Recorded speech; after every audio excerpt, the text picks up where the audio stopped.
Alors, bienvenue à cette nouvelle vidéo de la formation 2020. 20 jours pour te remettre à l'heure de la prière. Et aujourd'hui, on a le super grand privilège d'avoir avec nous Luc Dumont. Luc, on te remercie. Merci beaucoup, merci. Vraiment un grand merci d'être avec nous. Puis, pour ça, vous connaissez, beaucoup d'entre vous connaissent Luc. Il est invité partout, en toute la francophonie. Puis, il est arrivé tout à l'heure. On lui a demandé, il y a quelques jours, il est arrivé humblement, discrètement. Puis, qu'est-ce que vous voulez que je fasse, les gars, etc. Fait que merci pour ton humilité. Merci pour vraiment... C'est un honneur de vous servir et de pouvoir contribuer dans la vie de prière des gens. Puis je tenais à le dire encore aujourd'hui, tu es un leader très, très connu, mais tu es un serviteur, puis c'est vraiment très, très, très inspirant pour toute l'équipe qu'on te voit aller.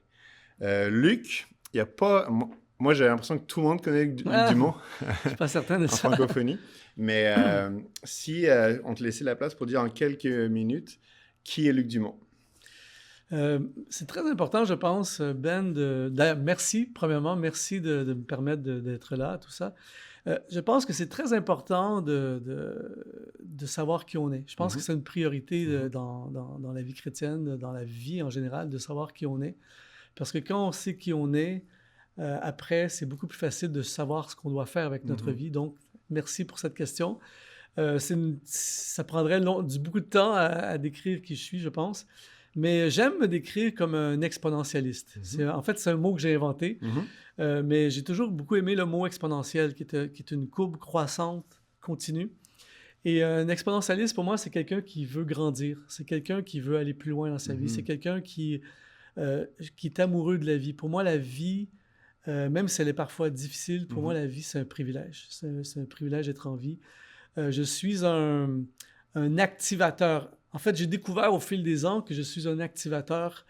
Je n'étais pas intentionnel. C'est pour ça que c'est très important de savoir qui on est, parce que parfois, on fait des choses, on fait ce qu'on est, mais on le fait non intentionnellement parce qu'on ne sait pas qu'on est ça. Et le jour où j'ai compris que je suis un activateur, c'est-à-dire que j'active les gens dans leur destinée, je suis devenu intentionnel avec ça. Et donc, aujourd'hui, j'ai consacré ma vie à créer du matériel, des vidéos, des livres, de la musique, des messages, dans le but d'activer les gens à devenir tout ce que Dieu les appelle à devenir. En fait, j'ai été créé par Dieu pour les autres. Wow. Je suis littéralement, ma vie, la raison pour laquelle je suis sur la terre, c'est pour les autres. C'est pour aider les autres, aider les gens. Aujourd'hui, on va activer les gens dans la prière. Wow. Je suis certain qu'à la fin de cette vidéo, plusieurs vont être activés, vont avoir le goût de prier plus. Et donc, je suis devenu intentionnel avec ce que Dieu m'a donné. Et c'est très important pour les gens qui nous regardent de vraiment trouver qui ils sont, puis après ça, devenir qui ils sont. Puis, si je peux jumper là-dessus, quand tu dis activer, des fois les gens disent ça veut dire quoi activer? Mais pour moi, activer, c'est la plupart des gens, les amis qu'on a en commun.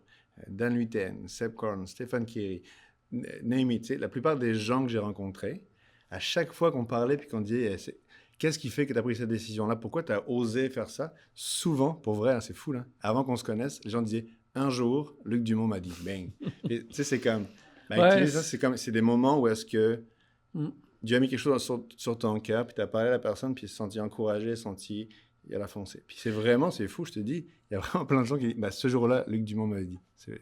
En fait, c'est tellement un honneur parce que c'est des gens formidables que tu as mentionnés. C'est comme...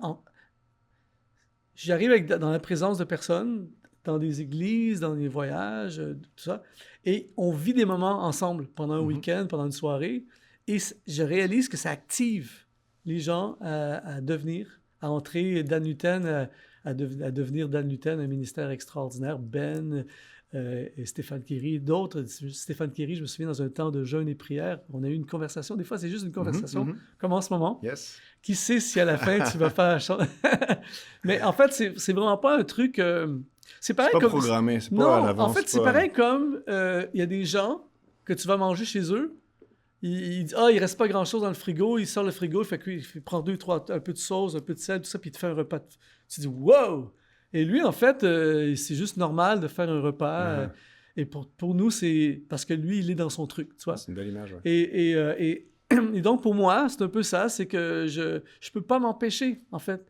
d'être comme ça dans n'importe quel contexte. La coiffeuse, quand je vais chez la coiffeuse, je la booste à fond à la fin. Elle veut démarrer son salon de coiffure, tu sais. Même si elle coupe les cheveux, puis finalement, à la fin, elle veut démarrer son salon de coiffure. Et donc, c'est quelque chose que j'ai découvert que Dieu m'avait donné. Est-ce qu'on peut dire aussi c'est comme non seulement un don d'avoir des paroles de connaissance, mais un don d'encouragement aussi, un don de... Ouais. Dieu t'encourage, puis toi, tu as un vase qui déborde d'encouragement, puis t'encourages. En fait, j'ai compris que le processus, en fait, qui m'amène à ça, c'est que quand je vois les gens, je vois leur futur. Je les vois, en fait, je vois leur potentiel. Je dis souvent la blague, mais en même temps, c'est une blague sérieuse. J'ai comme en moi un détecteur de potentiel. Et c'est pour ça que des fois, quand tu as ça, c'est difficile de comprendre que les gens ne le voient pas. C'est comme si, pour moi, je vois Ben, d'ailleurs, ça fait des années que je te le dis, tu déploies en ce moment ton potentiel, mais tu as un potentiel, on n'a rien vu encore de ce que ce gars-là contient. Et je vois... Et là, après ça, je ne comprends pas que les autres, des fois, ne le voient pas ou que la personne elle-même ne le voit pas. Mais je réalise que c'est comme quelqu'un, par exemple, qui est très, très habile dans la décoration, ne comprend pas que le décor ne soit pas à la hauteur. Lui, il voit ce que la pièce pourrait devenir, tu vois. Donc, c'est un peu ça, c'est un don. C'est des dons que Dieu nous donne. Et moi, je vois comme le potentiel de la personne, ce qu'elle peut devenir. Et là, je parle dans sa vie, non à la lumière de ce que je vois en ce moment, mais à la lumière de ce qu'elle peut devenir. Et donc, ça active les gens à se lancer. Et toutes les gens qui nous entendent puis qui aimeraient en savoir plus sur ce ministère-là, ton ministère, te connaître, te découvrir, où est-ce qu'on peut aller en ligne? Où est-ce qu'on peut aller pour découvrir plus sur Luc Dumont? On a créé une chaîne qui s'appelle exponentiel.net. Et puis là-dessus, il y a littéralement des centaines de vidéos, des blogs, des e-books, des formations en ligne. Tout est fait dans le but d'activer la destinée des gens, d'aider les gens à trouver leur identité, à développer ce que Dieu a mis en eux, à devenir... La meilleure phrase que je pourrais utiliser, c'est devenir l'intention de Dieu. Wow. Le but de la vie, c'est de devenir l'intention de Dieu. C'est-à-dire que Dieu, par exemple, Monsieur Steve Jobs, quand il a conçu ça, il avait une intention. Ça a été créé pour un but précis. Ça n'a pas été créé pour être un décor sur une table. Ça a été vraiment créé pour un but précis. Et le iPad, pour ne pas le nommer, est à son plein potentiel quand il est utilisé dans tout ce qu'il contient. Et c'est la même chose avec toi, avec moi, avec les gens qui nous regardent. C'est que Dieu nous a créés avec une intention. Si je faisais autre chose que je fais en ce moment, ça pourrait être des choses qui sont bien, mais le manufacturier céleste, divin, il dirait non, je l'ai créé pour activer les gens, pour activer les destinées. Donc, l'idée, c'est de devenir l'intention de Dieu. Oh, c'est bien dit, j'aime ça. Et c'est pour ça que la prière, c'est ultime et essentiel, parce que la prière nous permet de découvrir ce qu'on a à l'intérieur de nous.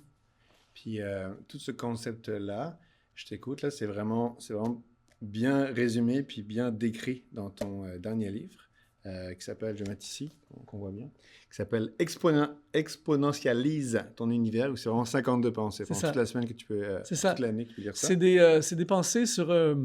moi, j'écris dans un style très simple, pratique. J'écris pour les gens qui ne lisent pas. 95% de la population, ou qui lisent peu.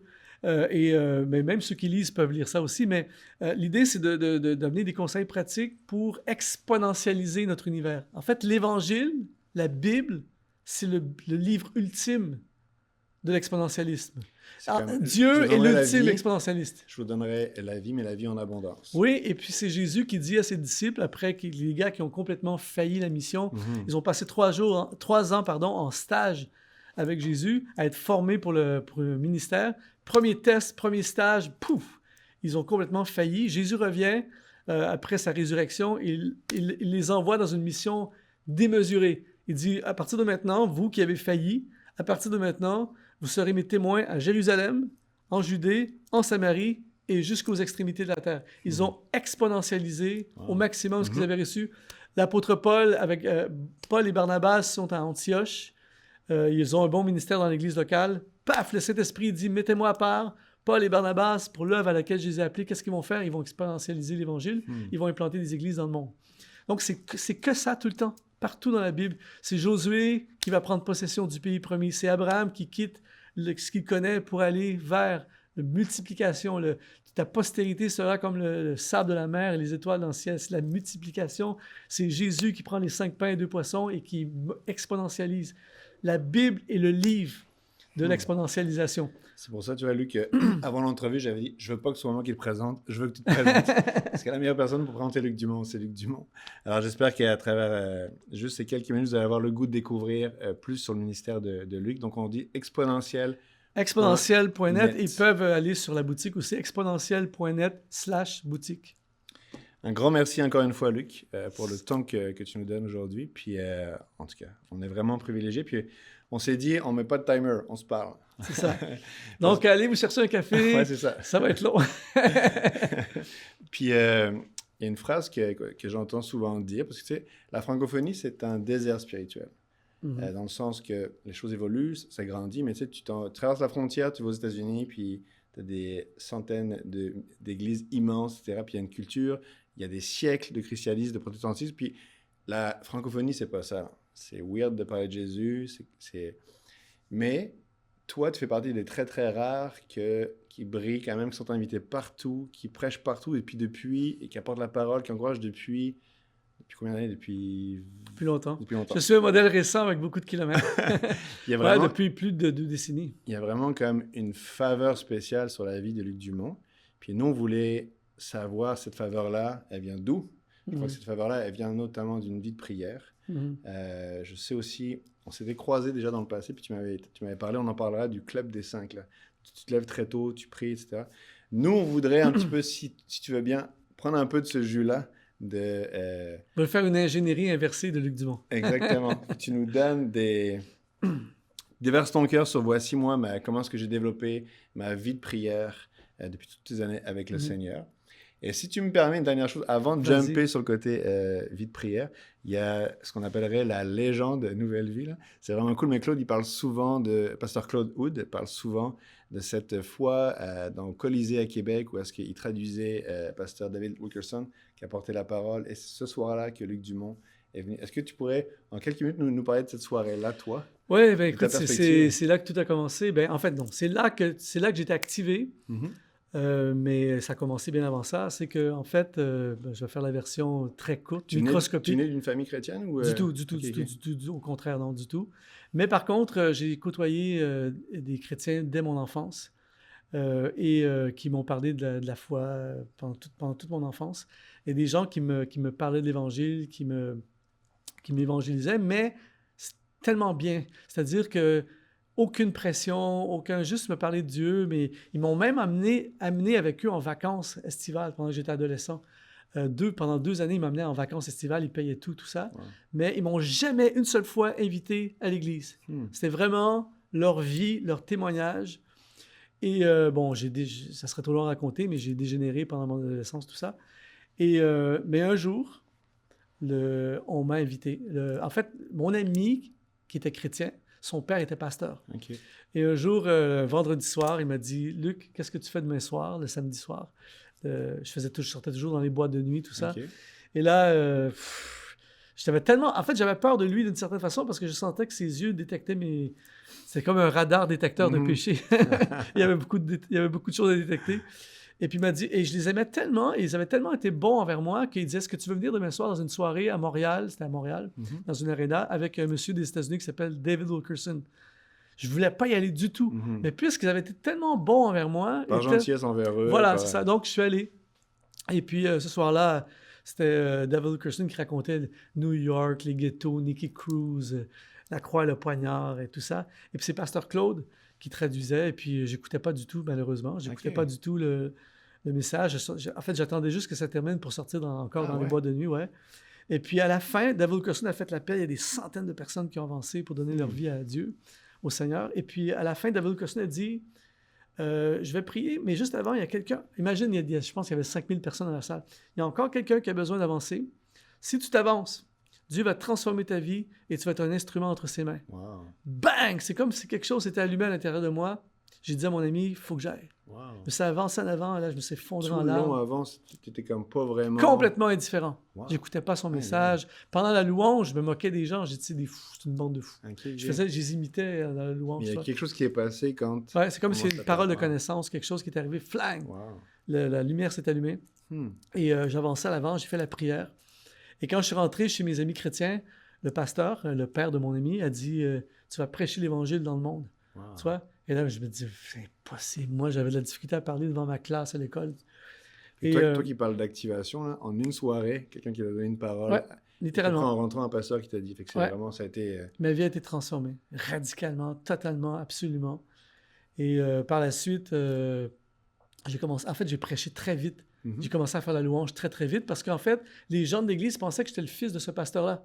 Donc, tout le monde avait confiance en moi. Okay. Donc, tout de suite, après quelques mois, je prêchais déjà au groupe de jeunes et je faisais la louange trop vite. Mais c'est bon, ça, tout de suite, j'ai su. Tout de suite, j'ai su que j'étais appelé dans le ministère. Wow. En fait, c'était comme, ce gars-là a été créé, il est pour né. Pour servir Dieu. Voilà, je ne sais rien faire d'autre, c'est ma vie. Et super inspirant, super beau. Merci d'avoir raconté. Merci à Pasteur Claude qui a bien traduit, même si je ne l'ai pas écouté. Mais on entend très souvent l'autre versant de l'histoire, et c'est cool de l'avoir de toi aussi. Et de ce soir-là, de jeune Luc qui vient découvrir ce que Dieu est pour lui à aujourd'hui, on aimerait savoir comment est-ce que toi, année après année, comment est-ce qu'à travers les saisons, comment est-ce que tu as développé ta vie de prière. Puis c'est marrant parce que tu es venu tantôt, puis on en a parlé un petit peu. Puis on commençait à faire l'entrevue. Puis je dis arrête, je vais avoir de l'air surpris. Mais je t'ai lancé là-dessus. Puis c'est vraiment quelque chose. Parce que je te laisse en parler, mais tu parles d'un style de vie. Ouais, ben moi je dirais que la vie, c'est des saisons. Depuis ce jour-là jusqu'à aujourd'hui, j'ai eu plein de saisons. Il y a eu des saisons d'été où le ciel est bleu, les palmiers brillent, l'océan est chaud, l'eau de l'océan est chaude et tout ça. Il y a eu des saisons d'automne où tu ne sais pas trop ce qui se passe. Tu sais que des choses plus compliquées s'en viennent. Quand au Canada, ici, tu le sais, quand c'est l'automne, on sait que le pire est à venir. On sait que ça s'en vient. Une journée comme aujourd'hui, pour ceux qui nous regardent, peut-être qui sont dans des endroits tropicaux, aujourd'hui, il fait un froid glacial, c'est l'hiver. Et donc, il n'y a rien qui pousse. Les feuilles ne poussent pas dans les arbres aujourd'hui. Et j'ai eu des saisons d'hiver, des saisons de tempête, des saisons glorieuses, des saisons plus difficiles, tout ça. Mais je dirais que la prière et la louange m'ont sauvé la vie. Wow. Quand je dis sauver la vie, je dis sauver la vie spirituelle. C'est-à-dire que la prière, pour moi, la prière, ça a plusieurs formes. Mais la prière nous connecte avec Dieu. Et tant que tu es connecté avec Dieu, Ben, je mise sur toi. Tant que on peut te faire n'importe quoi, il peut t'arriver n'importe quoi dans la vie. Je sais que toi aussi, tu as eu tes saisons. Tant que tu es connecté avec Dieu, je mise sur toi à fond. Tu vas passer à travers n'importe quoi. Je peux dire aujourd'hui aux gens qui nous regardent que quand tu es connecté avec lui, tu te tiens dans sa présence. Eh bien, tu peux surmonter n'importe quelle montagne, tu peux passer à travers n'importe quelle tempête. Il y a quelque chose de tellement fort. Et pour moi, prière et louange, c'est souvent connecté ensemble. C'est-à-dire que la louange m'amène à la prière et la prière me donne le goût de louer, tu vois? Donc, c'est souvent ensemble. Pour moi, la prière, ce n'est vraiment pas un truc religieux. Malheureusement, même dans nos cercles chrétiens, évangéliques, peu importe comment on veut les appeler, parfois la prière peut devenir comme un rite, la chose à faire. Un job. Une to-do list. C'est ça. Une to-do list, c'est ça. Moi, je préfère la to-be list. Nice. Mais dans le sens que la prière, c'est comme je te disais, Ben, il faudrait bien que je passe du temps avec toi. Il faut que...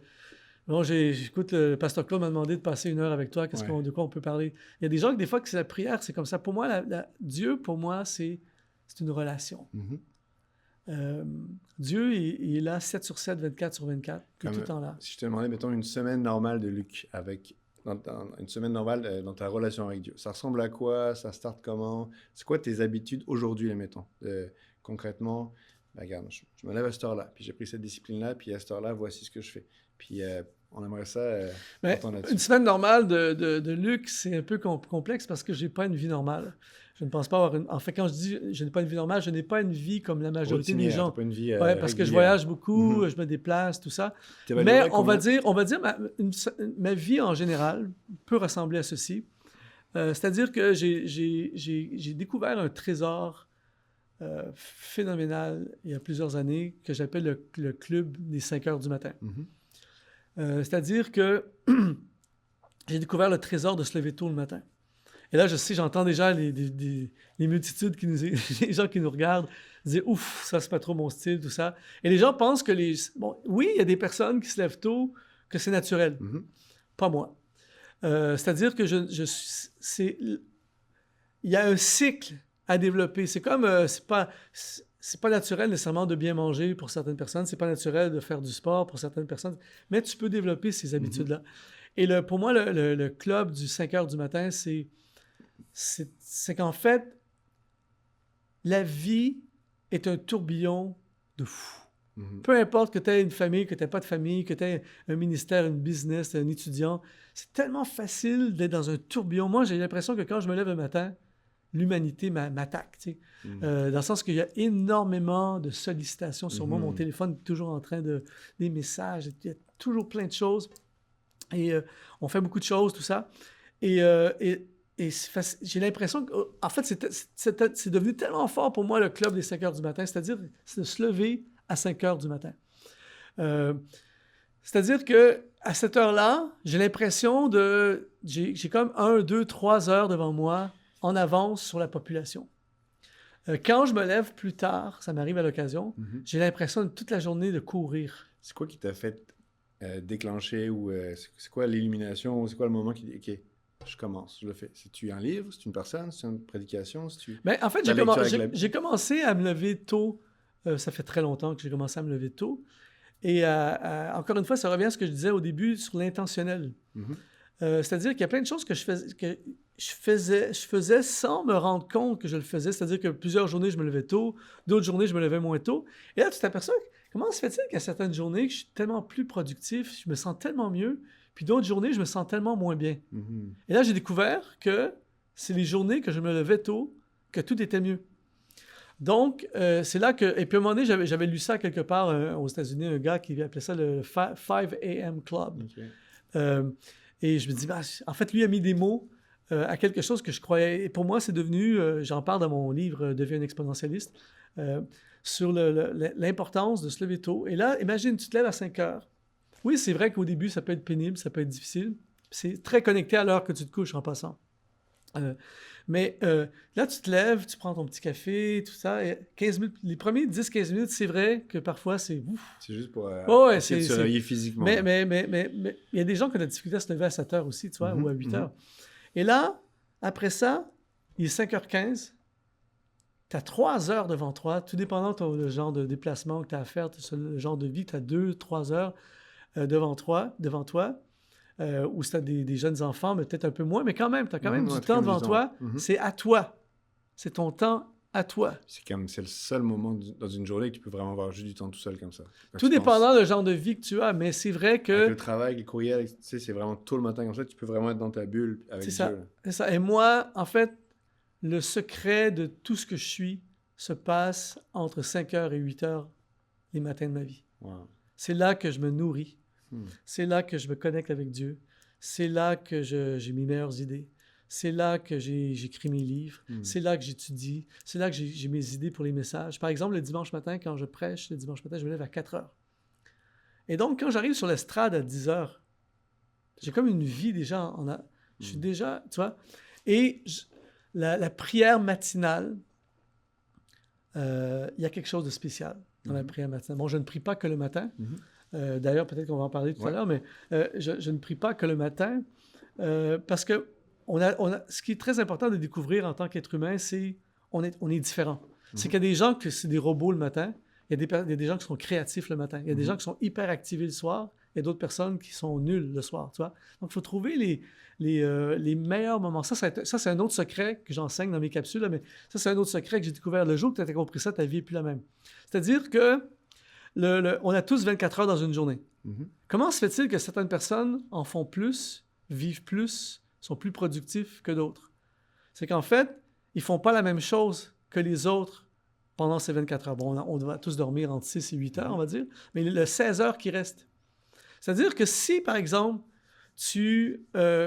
moi, je suis nul au niveau créativité, composition, quoi que ce soit, entre 13 heures et 15 heures. OK, fait que c'est vraiment maximisé sur les moments où est-ce que tu es éveillé. Ouais! Donc, si j'essaie d'écrire... Des fois, j'écrivais des messages à 14 heures l'après-midi. Je pense que mon ministère est fini. J'ai plus de contenu, j'ai fini. Et finalement, je passe 2 heures, je produis rien. Je passe le même 2 heures de 6 à 8, je crée un message au complet. Tu vois? Donc, les deux gars égaux, même talent, même potentiel, mais qui travaillent, un qui travaille de 6 à 8, l'autre travaille de 13 à 15. Mhm. Mais lui, beaucoup plus en avance. Donc, c'est la même chose dans la communion avec Dieu. C'est que si t'es lancinant, puis t'es pas connecté, puis c'est pénible, puis à 6 heures pour la prière de 5 heures du matin, ben peut-être que si tu priais à une autre heure, tu serais à fond, tu vois. C'est de réussir à comprendre comment est-ce qu'on fonctionne, puis les temps où est-ce qu'on est le plus concentré ou productif, c'est de maximiser ces temps-là avec Dieu. Parce que c'est le temps que tu as. C'est pour ça que moi, je suis... Bon, chacun a ses... on peut pas être dogmatique sur la prière, c'est quand, à quelle heure, tout ça. C'est pas écrit dans la Bible. Tu prieras de 6 heures à 7 heures, tu vois. Mais le truc, c'est que moi, la prière, c'est pas un truc... Bon, je comprends tout l'aspect de discipline, de prière, tout ça, mais si je t'aime vraiment, Ben, j'ai pas besoin d'être discipliné pour... Si je suis en relation, là, avec toi, avec ton épouse, tes enfants, tes gens que tu aimes, ah ben, je vais me discipliner, là, je vais faire un effort pour passer une demi-heure avec toi. Si on s'aime, on déborde le temps. Mm-hmm.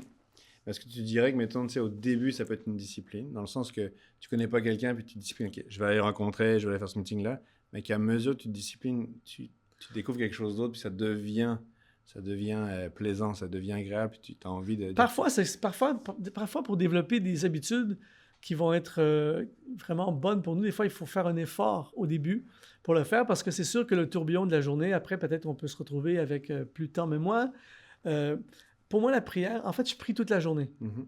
Mais là, comprenez-moi, là, les gens vont dire « Wow, il est spirituel ». Non.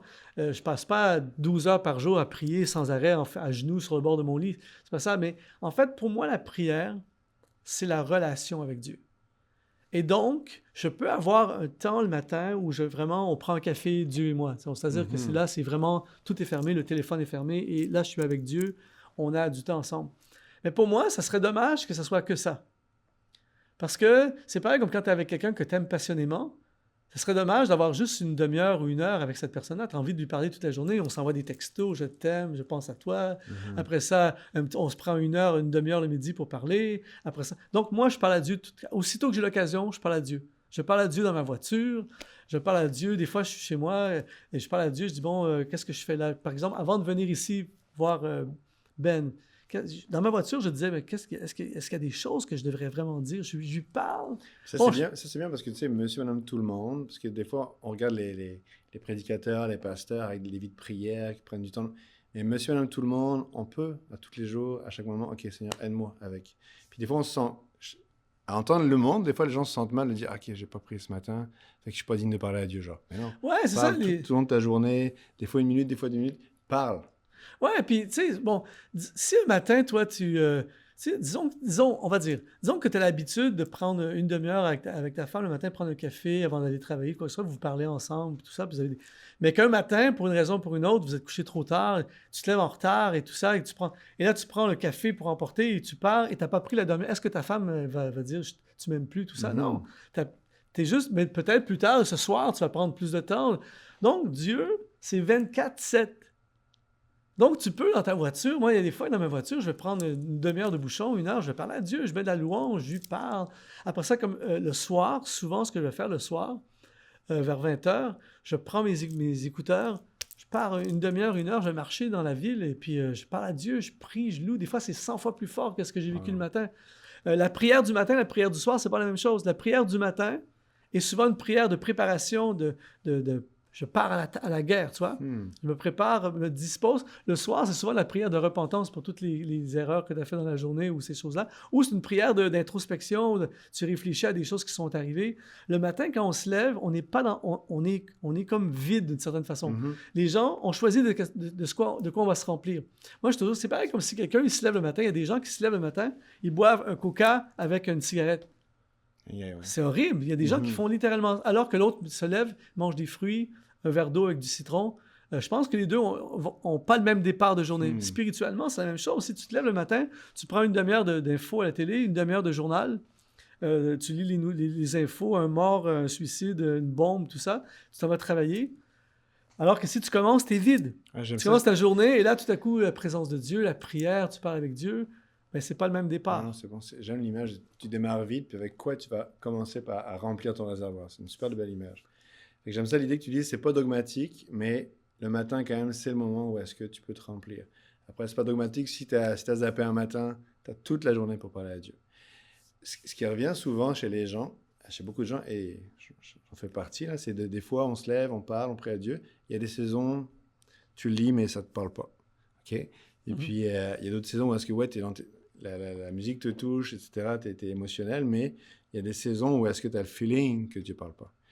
Comment tu pourrais encourager les personnes à dire, comment est-ce que Dieu parle à Luc Dumont à travers ces saisons-là? Comment est-ce que tu t'accroches toi lorsque tu as l'impression que, mettons, il y a des temps où est-ce que tu sens moins, là, que Dieu t'a parlé à travers, mettons, tes lectures, etc. Comment est-ce que tu pourrais encourager la personne à dire, non, accroche-toi. Si tu traverses cette saison-là, Dieu va te parler. Est-ce que tu pourrais te donner des exemples? En fait, c'est une très bonne question. L'idée, c'est qu'on vit trop par nos émotions. Et celui qui vous dit ça, c'est j'aime les émotions. Un artiste. Je suis un artiste. Moi, j'ai beaucoup de feeling. La louange, moi, m'active grave. Je deviens hyper sensible. Tout ça, j'ai des émotions. Je fais des déclarations d'amour à Dieu. Des fois, Dieu, je vais te servir toute ma vie. T'es ma vie. Je t'aime. Tu sais, un fameux dimanche, là, le soir, vendredi soir, la louange. Et là, je te prends 2 heures. Dieu, t'es ma vie. Là, c'est une déclaration d'amour. Puis en même temps, tu sais, il ne faut pas culpabiliser par rapport à ça. Jésus, là, il a tressailli d'allégresse, puis il a eu des grumeaux de sang. Exact. Très intense quand même dans l'expression de ses émotions. Fait que c'est correct aussi d'être émotionnel puis artistique. Mais il y a des fois que tu n'as rien. Il y a des fois que on est dans la voiture, toi et moi, puis on ne se parle pas pendant 1 heure, tu vois. Ouais. Mais ça ne veut pas dire qu'on n'est pas ensemble. Donc, le problème, c'est pour ça qu'il faut être fondé, ancré dans la parole de Dieu. Et quand tu es ancré dans la parole de Dieu, tu laisses ta place pour les émotions. Il y a des moments, il faut qu'il y ait des moments d'émotion dans une relation. Il faut qu'il y ait des moments d'émotion. Mais c'est pas parce qu'il n'y a pas d'émotion que je t'aime plus ou que tu m'aimes plus, tu vois. C'est difficile dans une relation avec quelqu'un qu'aussitôt que tu n'as pas l'émotion, ah, tu m'aimes plus, qu'est-ce que tu vois. Donc, l'idée, c'est de la foi, c'est de croire même si tu sens rien. Et donc, c'est quelque chose qu'on doit absolument développer au fil des ans. Et il y a des fois aussi que dans une relation, par exemple, comme aujourd'hui, toi, tu me poses des questions, c'est moi qui parle plus. Donc, c'est moi qui parle et toi, t'écoutes. D'ailleurs, c'est un des signes d'un bon intervieweur. Tu fais très bien ton travail. Donc, tu poses des questions et moi, je parle. Mais il va y avoir d'autres fois, peut-être dans une conversation, où c'est moi qui va te poser des questions et c'est toi qui vas parler. Des fois, avec Dieu, c'est comme ça. Des fois, c'est moi qui parle et puis c'est lui qui écoute. Et des fois, c'est Dieu qui me parle puis moi, je devrais me taire aussi. Tu vois? Et donc, c'est quelque chose qui se bâtit au fil des ans et tu vois finalement que... En fait, une des choses qui m'a beaucoup, beaucoup touché, c'est que des fois, j'ai déjà raconté ça dans un message, mais c'est un gars que je connais, que j'ai rencontré dans un de mes voyages, qui avait comme abandonné Dieu. Il allait à l'église encore, mais son cœur s'était refroidi, tout ça. Et son business s'est effondré, sa vie s'est effondrée, tout ça. Et un dimanche, il a été touché dans un message, puis il a décidé de recommencer à prier. Mais il a décidé, demain matin, je me lève, et puis là, il n'y a rien qui marchait. Il était en train de perdre son business. Il n'y avait plus de finances. Il n'arrivait pas à vendre sa voiture. Il fallait absolument qu'il vende sa voiture pour payer des dettes, tout ça. Il dit, demain matin, je commence à prier. À 6 heures le matin, il met son manteau. Il décide d'aller marcher dehors. Il fait froid, c'est l'hiver. Aller marcher avec Dieu. Et il dit que pendant une demi-heure, il a marché. Il n'y a rien à dire à Dieu. Parce qu'il ne sait plus prier. Donc, il dit, j'ai juste marché avec Dieu pendant une demi-heure.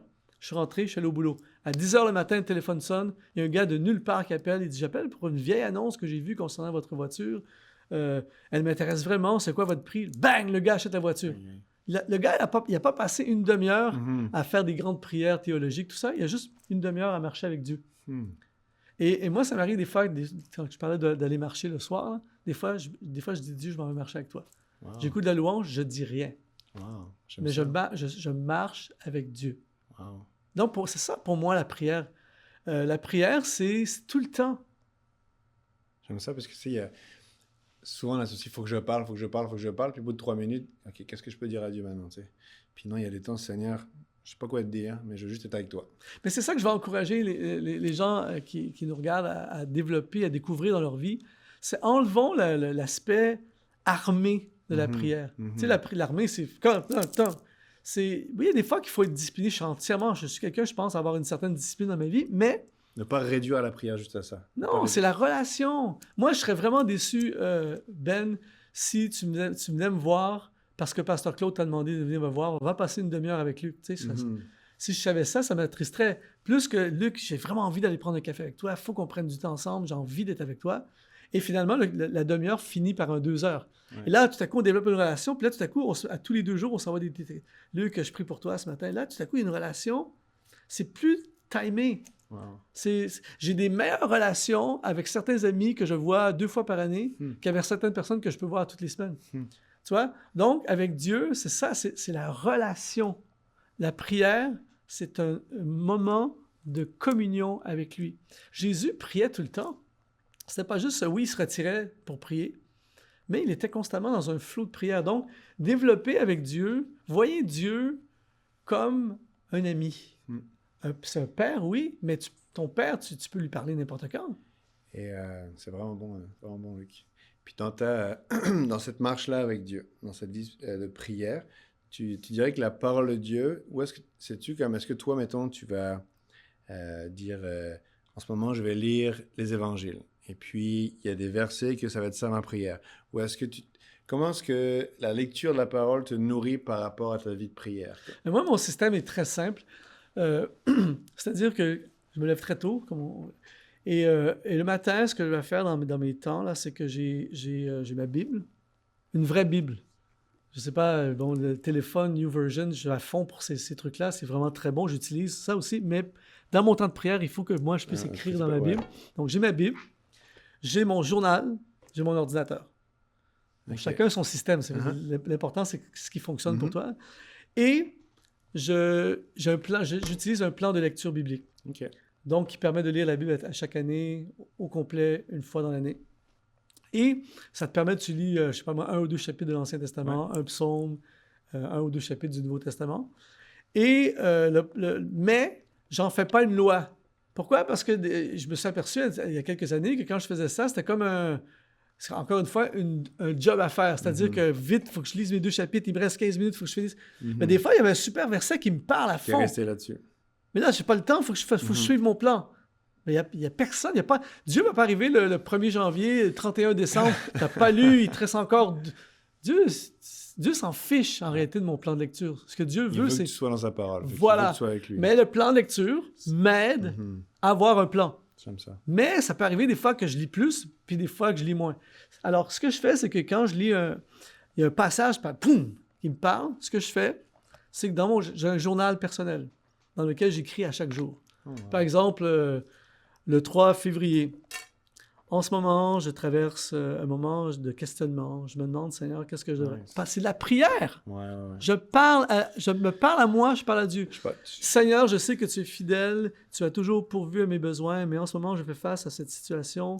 Je ne sais vraiment pas comment je vais passer au travers, mais dans le passé, c'est arrivé souvent que j'ai été dans cette situation-là et tu m'en as toujours sorti. Et là, je prends le verset, mon Dieu pourvoira à tous vos besoins. Là, je l'écris, mon Dieu pourvoira. Et ce verset, pour moi, veut dire... Puis tu viens d'écrire, et là, je viens de lire la Bible, je viens de prier, me parler. Et après ça, souvent après ça, des fois, je reste dans ces flots-là.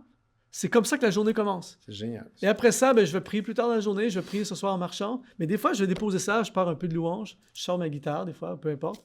Et la guitare, très tôt le matin, parfois, c'est pénible. Et là, je vais prendre une demi-heure, 15 minutes, 1 heure, selon mon horaire, tout ça. Et là, je parle à Dieu.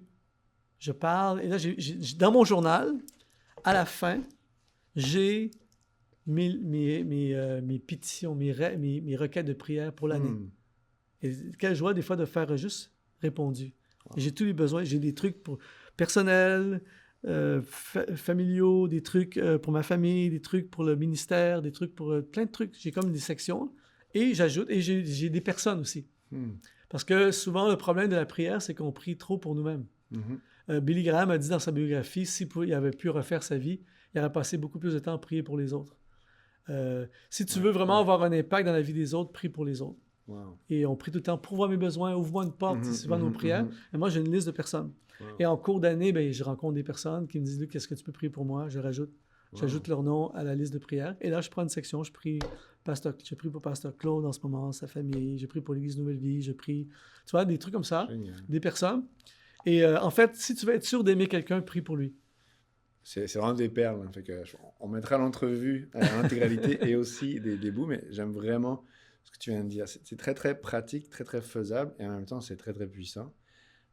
C'est très difficile. Moi, j'ai envie de dire, si tous les chrétiens priaient pour leur pasteur, pour leur église, le niveau de critique dans les églises baisserait. Quand tu pries pour Ben, c'est dur, c'est difficile après de...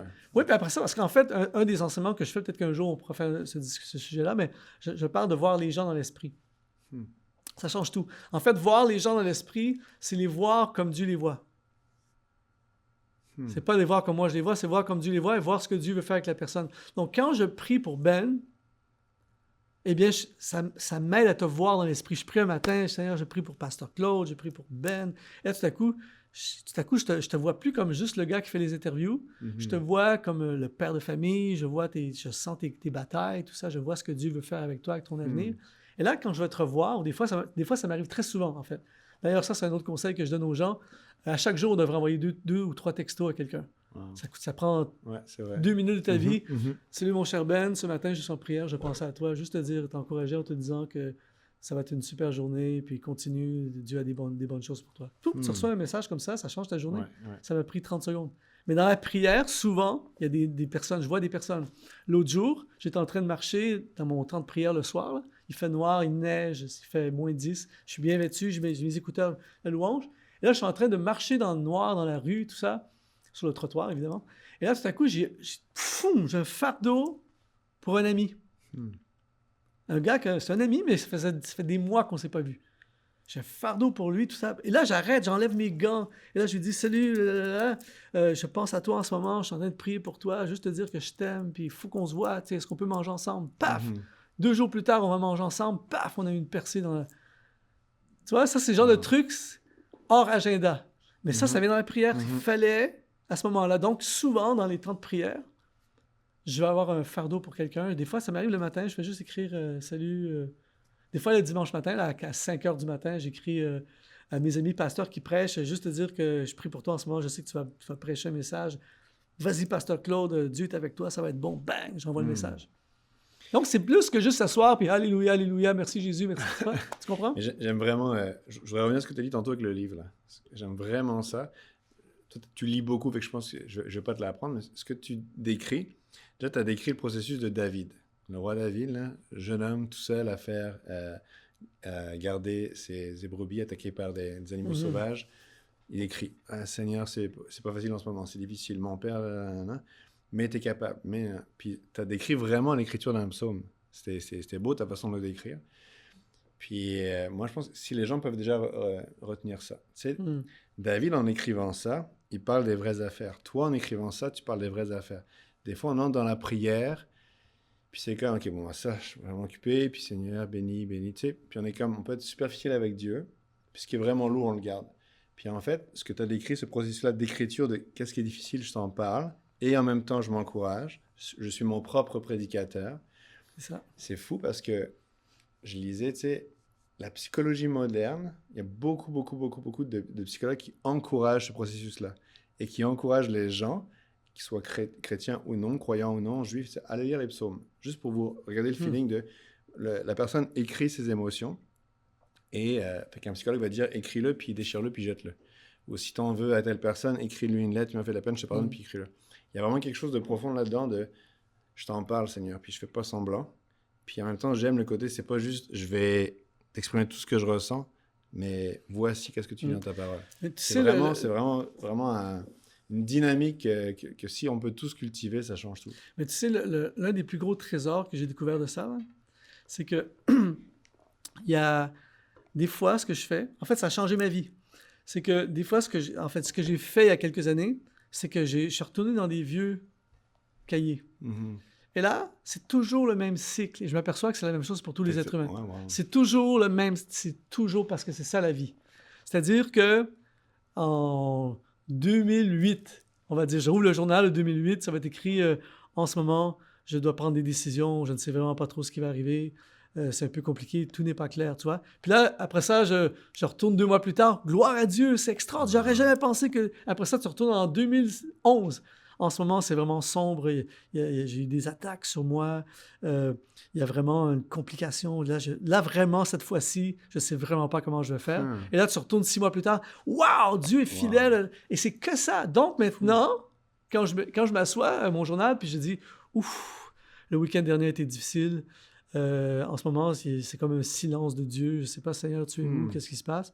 Je sais, mais je m'encourage en me disant, mais historiquement, tu l'as toujours fait. Wow.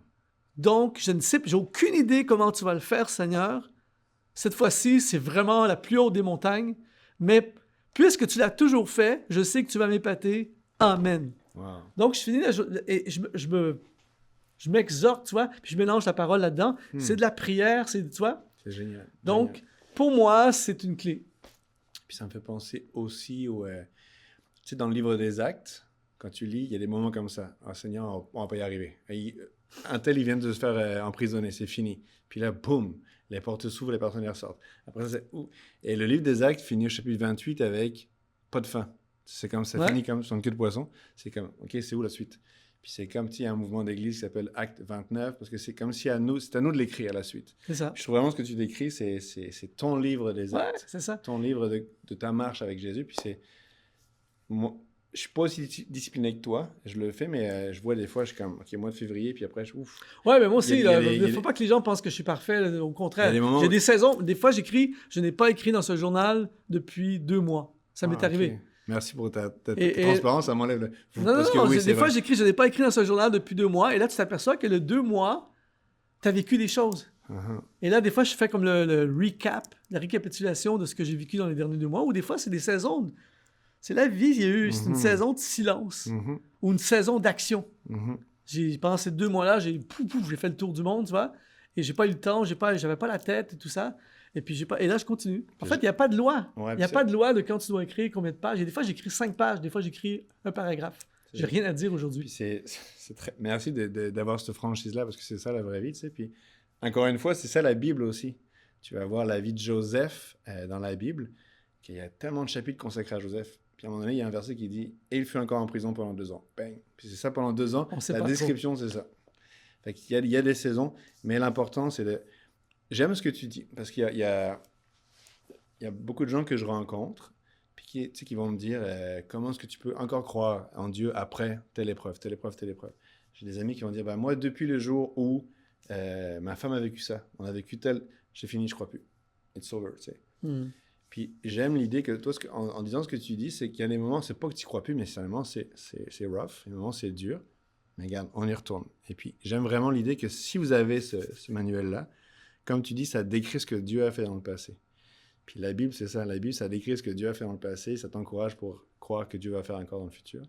Puis c'est comme t'écris ta propre Bible, les actes de qu'est-ce que Dieu a fait dans ta vie. Je trouve ça vraiment génial. Puis si il y a plein de choses à retenir de notre entrevue, là, mais si les gens retiennent ça, je pense que ça peut vraiment aider la vie spirituelle. Je pense que les gens doivent vraiment retenir, et je pense que ça peut libérer beaucoup de gens, c'est une relation. C'est pas une religion, c'est une relation. C'est-à-dire que une religion, c'est ce que je peux faire pour Dieu, tandis qu'une relation, c'est ce qu'il a fait pour moi. Et l'idée, c'est de littéralement... être en communion avec lui, tu lui parles. Des fois, je lui dis, je sais pas quoi faire. Là. Des fois, je parle vraiment naturellement, tout ça. Et puis, je me sens jamais coupable si un matin, je l'ai pas fait. Et pourquoi? Parce que ça va continuer aujourd'hui. Ça continue demain. Ce soir, on prendra plus de temps, tu vois. En fait, c'est un lifestyle. L'exemple peut-être que je vais donner est peut-être pas bon, mais je vais quand même le donner. C'est pareil comme les gens qui décident de faire un régime. Tu sais, en début d'année, on fait un régime. Là, tout à coup, la personne, elle mange plus, ou presque plus. Elle se prive, c'est l'agonie, c'est pénible, tout ça. Puis après ça, elle va manger, après 2 mois, elle va se lancer à manger plein de trucs. Ça marche pas, ces trucs-là. Les régimes, c'est prouvé, ça marche pas. À la place, tu développes un style de vie alimentaire. C'est-à-dire que, et là, je ne suis pas un expert, je ne m'improvise pas du tout expert en nutrition, c'est pas ça que je veux dire, mais ce que j'ai découvert pour moi j'aime manger.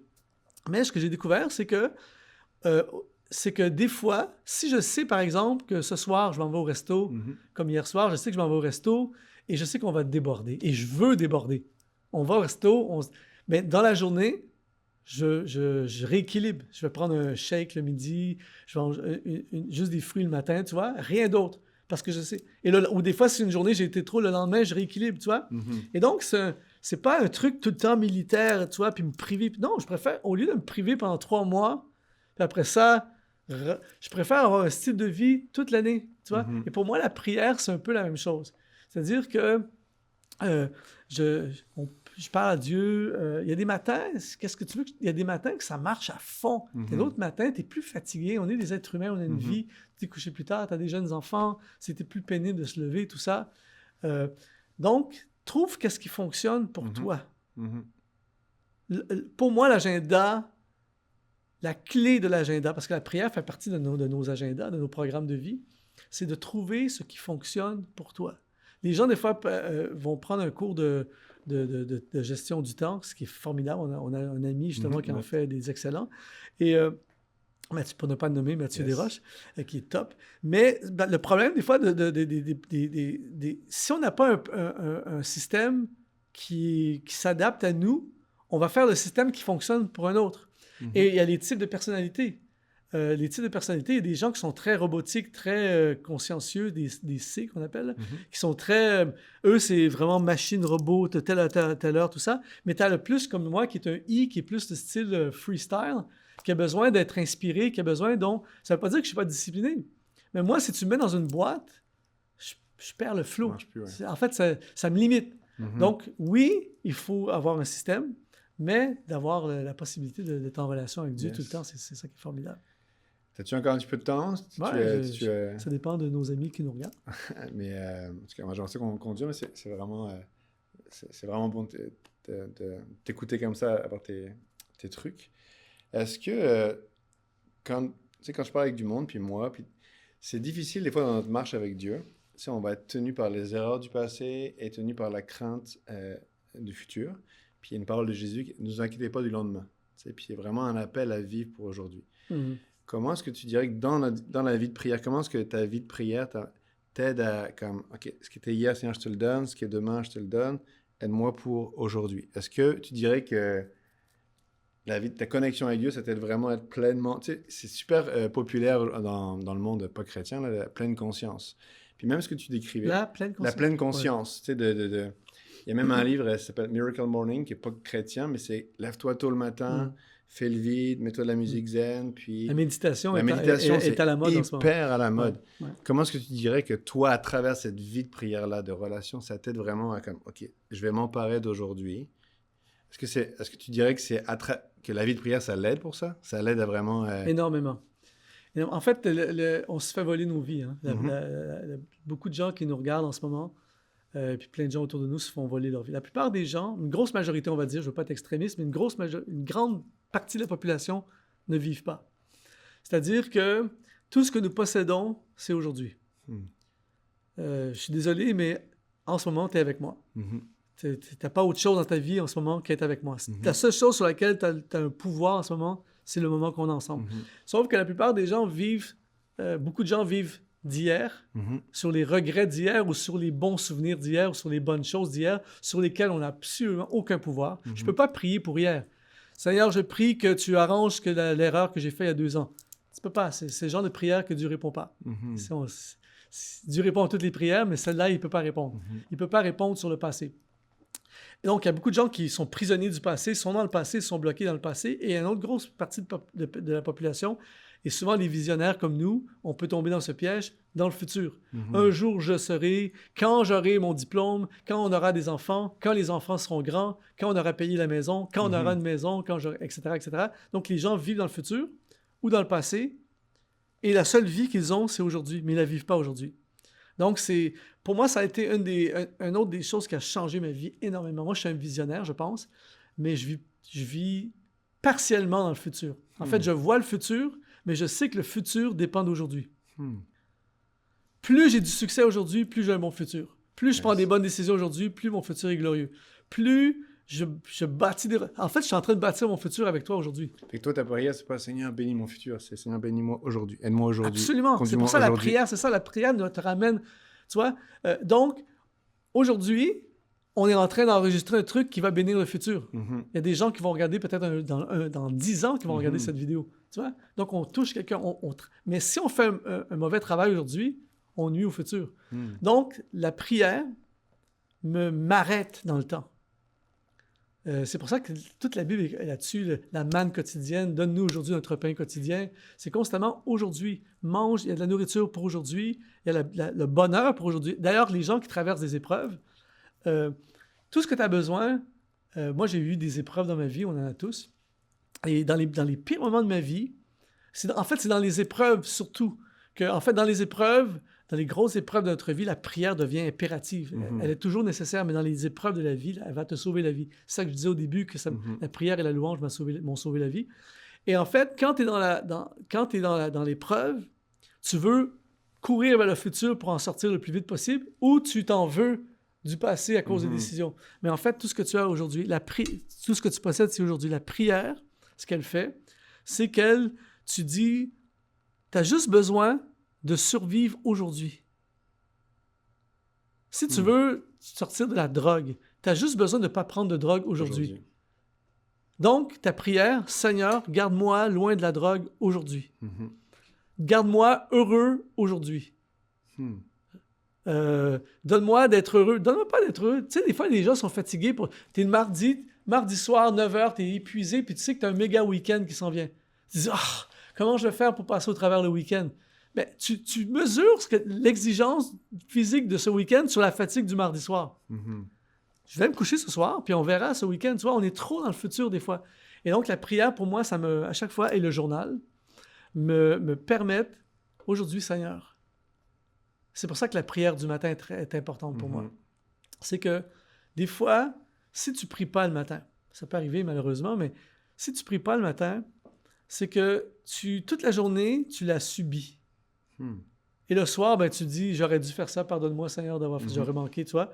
Mais quand tu te lèves le matin et que tu passes du temps, et là tu dis, OK, Seigneur, aujourd'hui, j'ai une rencontre avec le patron, je sais que ça va être chaud, ou j'ai un gros client qui est insatisfait aujourd'hui, ou je dois remettre aujourd'hui, faire ma thèse de doctorat aujourd'hui, c'est une journée de fou. Donc Seigneur, aujourd'hui, donne-moi la force de passer au travers de la journée. Moi, il y a des dimanches matins que je me lève, là, récemment, j'ai prêché 6 messages différents, 6 fois un même dimanche.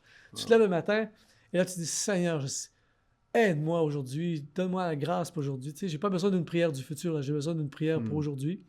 Et là, tu passes au travers de la journée, et là, le soir, tu as une prière de reconnaissance. Merci Seigneur, tu m'as aidé aujourd'hui. Et demain, on recommence, tu vois. Et si tu réussis à faire un chef-d'œuvre à chaque jour, ta vie va être glorieuse. Nice. Très, très beau. Luc, je veux pas trop prendre de ton temps. Non, mais ça fait plaisir, je suis là, je déborde. C'est comme avec Dieu, hein, quand c'est bon, on reste. Luc, j'avais quelques petites questions en terminant. Tu sais, il y a des gens qui vont nous regarder. Tout au long du 2020, on veut encourager les gens à la prière. Il y a des gens qui sont motivés, qui sont inscrits, go, je prie.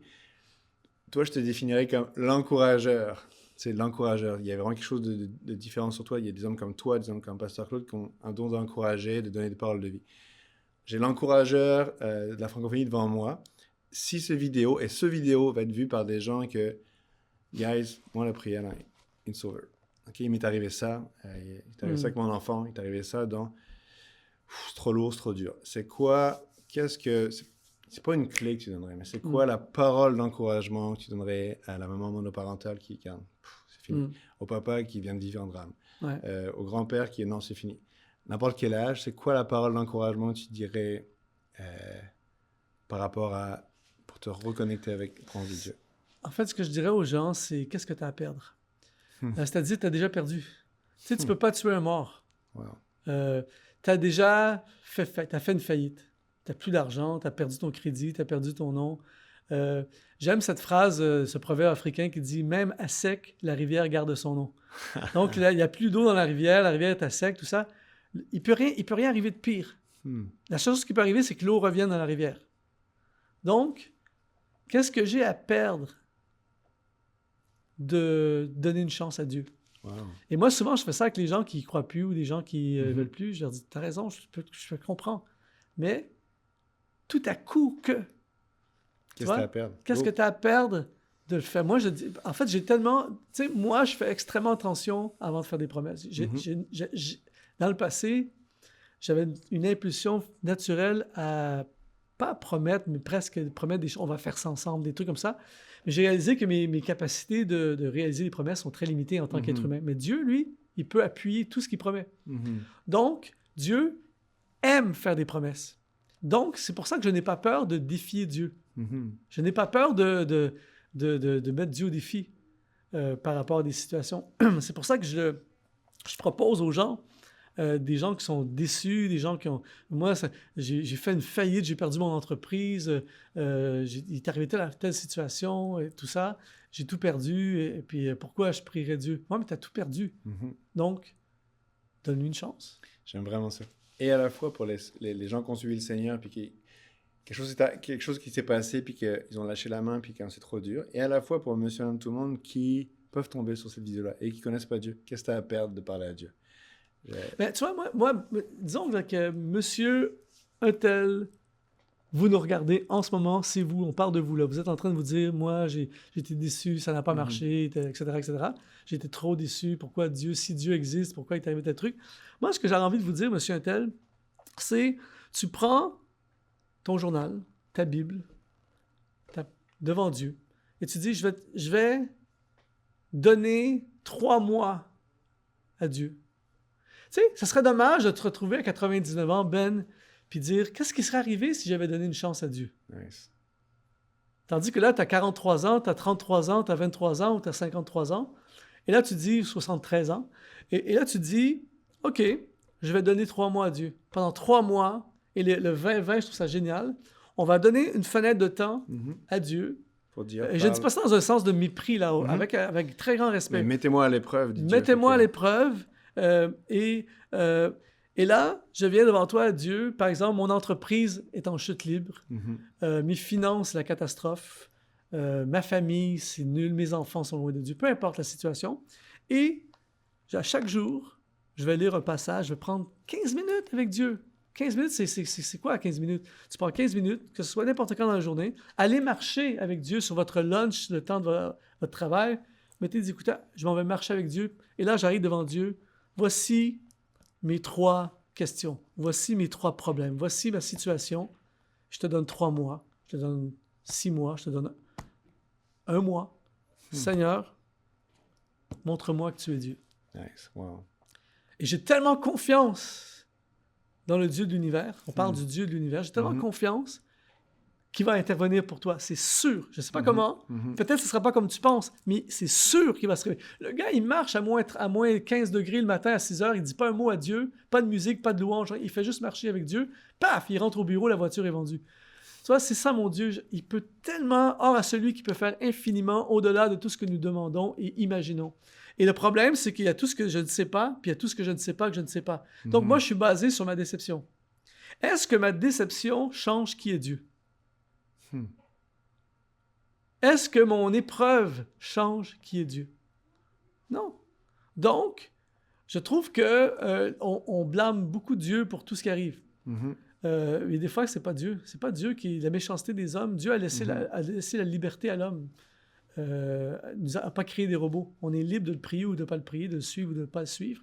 Mais Dieu ne change pas. Donc, moi, je défie 20-20 à fond. On se lance dans la prière. Je garantis, j'ai tellement la foi en Dieu, Ben, je garantis, C'est pas une garantie basée. Tu sais, par exemple, les sociétés comme, je ne veux pas nommer de sociétés, mais des sociétés comme Apple, par exemple, où il y a des garanties, il y a des vêtements, par exemple, de North Face, ils te donnent une garantie à vie.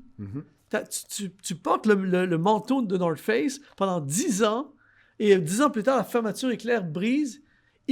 Les gens ne le font pas, mais tu retournes là-bas, tu retournes au magasin, ils vont te le réparer, et s'ils ne peuvent pas le réparer, ils t'en donnent un autre. Pour offrir une garantie comme ça, il faut vraiment avoir confiance dans le produit. Mais j'ai tellement confiance dans le Dieu de l'univers, basé pas sur la parole de Luc Dumont, ça ne vaut pas grand-chose. Moi, j'essaie de tenir ma parole, mais basé sur la parole de Dieu. J'ai tellement la foi que je te mets au défi de commencer à prier cette année, 2020, et je te promets, je ne sais pas si ce que les gens pourront écrire, je te promets que tu vas avoir quelque chose à écrire, qu'il va y avoir un témoignage, on va se faire bombarder de témoignages. Ça fait 1 mois que je prie, pouf, mon fils est revenu à Dieu. Ça fait 1 mois que je prie, tout à coup, bang, j'ai eu une promotion. Ça fait 1 mois que je prie, j'ai eu un retour d'impôt imprévu. Ça fait 1 mois que je prie, ma vie spirituelle est en feu. Ça fait 1 mois que je prie, j'ai reçu une direction sans arrêt. C'est juste que les gens ne donnent pas la chance à Dieu d'intervenir.